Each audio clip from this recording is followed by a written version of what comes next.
बुलढाणा जिल्हाधिकारी साहेबांच्या दालनात गुलाबराव कांबळे उपोषणाला बसलेले आहे.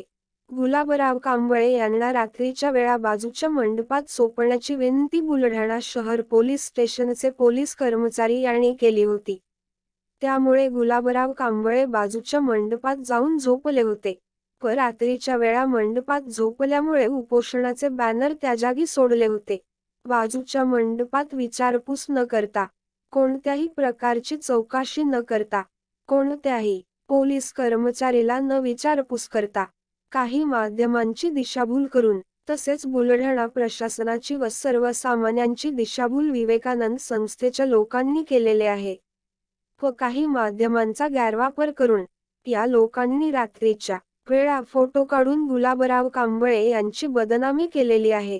तर अशा दिशाभूल करणाऱ्या लोकांवर गुन्हे दाखल करण्यात यावे. रात्रीच्या वेळा मला या लोकांपासून धोका निर्माण होऊ शकतो, त्यासाठी माझी तक्रार दाखल करण्यात यावी. आजपर्यंत माझी दिशाभूल केली, आता न्यूज माध्यमांचा वापर संस्थेचे लोक करत आहे.